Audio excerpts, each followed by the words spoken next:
Dictation 80 word प्रति minute है। Dictation start.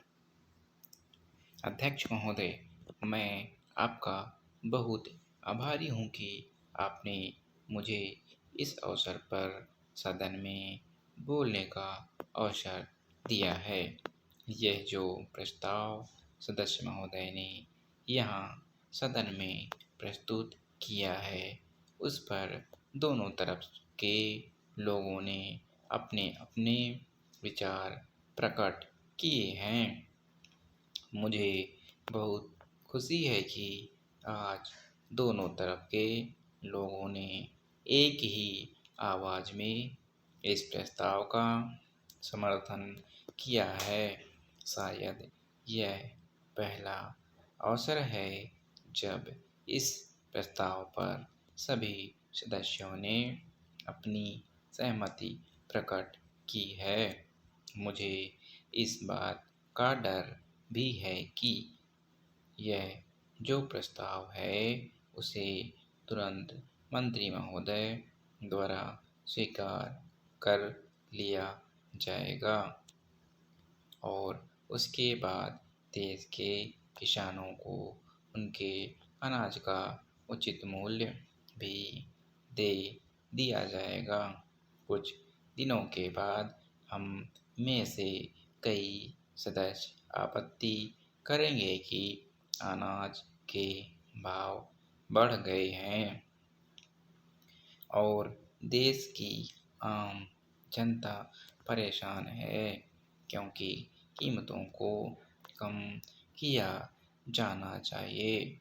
ऐसी अवस्था में मेरी समझ में यह नहीं आता है कि यह सदन किसानों को उनके अनाज का उचित मूल्य दिलाने में मदद करेगा या फिर देश की आम जनता को सस्ता अनाज दिलाएगा। मैं समझता हूँ कि दोनों बातों को एक साथ करना बड़ा कठिन हो जाएगा। अध्यक्ष महोदय, यह हमारे देश का सौभाग्य है कि यहाँ कृषि का काम करने वालों की संख्या बहुत अधिक है। अभी कुछ समय पहले हमारे योजना मंत्री जी ने बताया है कि देश में बेरोजगारों की संख्या बहुत बढ़ रही है, जिनको हम खेती के काम में लगा सकते हैं। हमें ऐसा कोई भी काम नहीं करना चाहिए जिससे बेरोजगार लोग खेती का काम छोड़कर शहर की तरफ आना शुरू कर दें।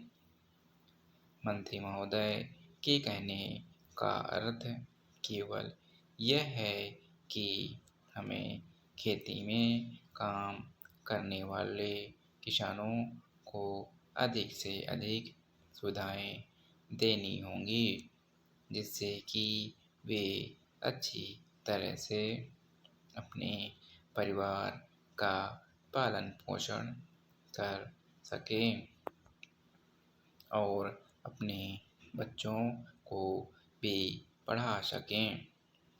एक समय था जब इस देश का किसान कर्ज में पैदा होता था, कर्ज में बड़ा होता था और कर्ज में ही मर जाता था। आज वह स्थिति नहीं रही।